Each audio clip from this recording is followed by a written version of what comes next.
Hello and welcome to Leeds City, the Midland side, part 3. As I alluded to in my introduction, this project is all about railway operations in the traditional era. The rules, regulations and working practices of the real railway are followed as closely as practical. A series of documents from the period have been collected. Probably the best way to demonstrate the workings is to pick a particular train and follow it through its journey. So why not let's choose the most prestigious train of the day, the Thames-Clyde Express. We'll look at the up train, Glasgow St Enoch to London St Pancras. A glance at the working timetable shows that it leaves Glasgow at 9:05 in the morning and is due in Leeds at 2:50, where it reverses. 6 minutes later it is due out with a fresh engine attached to continue its journey south. The working timetable is an important document. It is what binds the whole system together and everyone on the railway works to it. For our railway, a copy is produced that only includes those moves relevant to the model. Each operating position has a copy tailored to that location.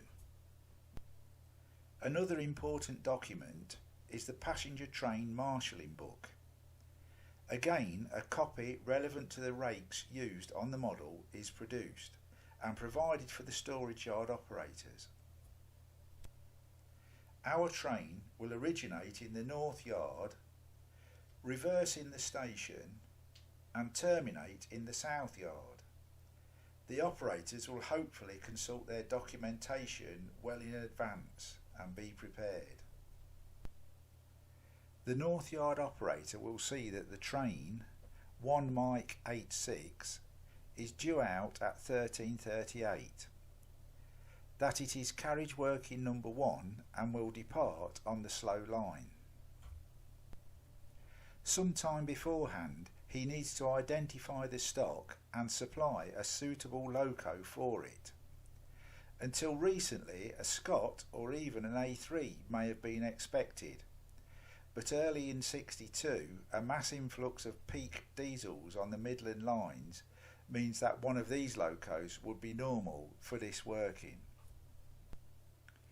In the South Yard, the operator can see that at 13:34 there is a light engine required to work 1 Mike 86, the Thames-Clyde Express, from platform 6.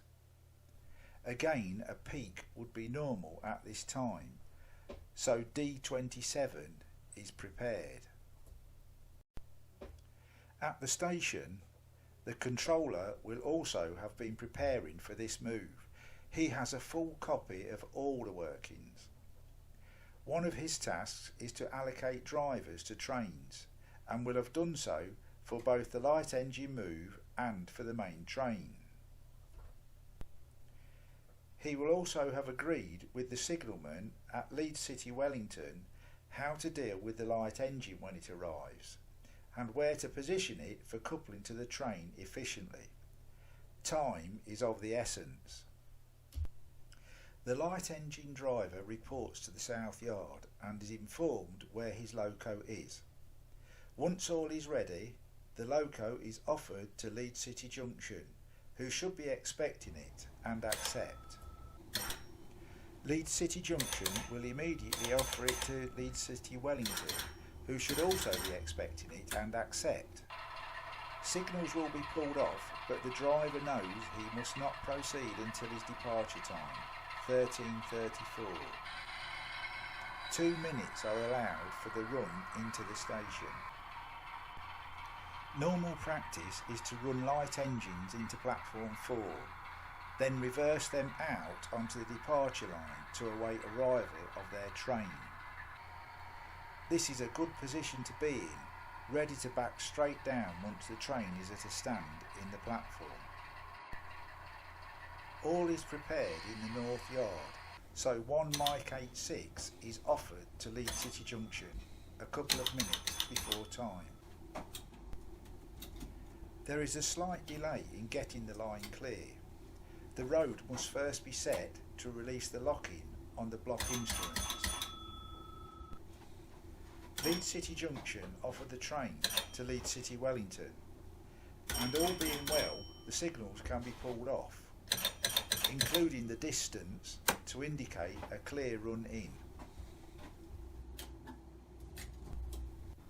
Drivers can't see the Leeds City Junction home signals over the back scene, so a repeater is provided next to the clock on the wall. A clear run in is indicated.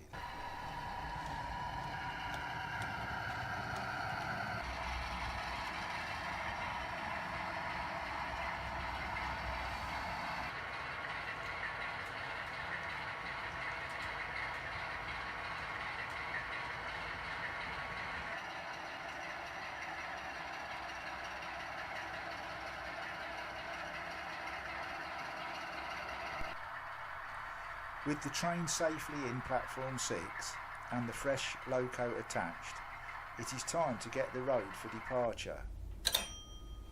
Leeds City Wellington offer 1 Mike 86 to Leeds City Junction, but must wait while Leeds City Junction get acceptance from Engine Shed Junction.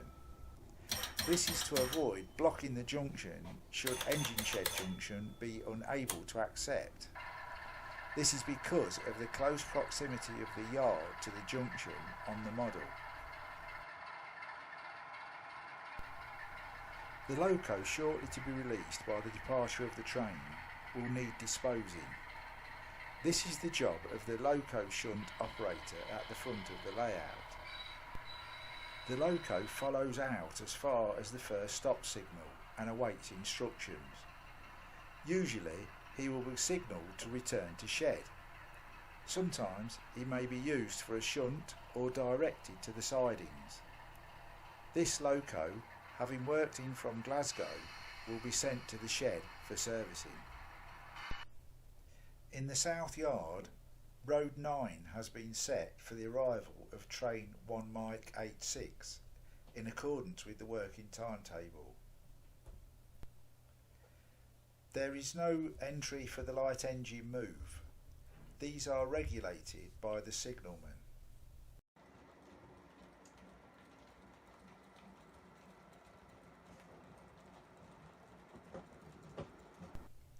D27 is released by the loco cassette and will be sent to the loco storage sidings. D92 returns directly to the loco sidings.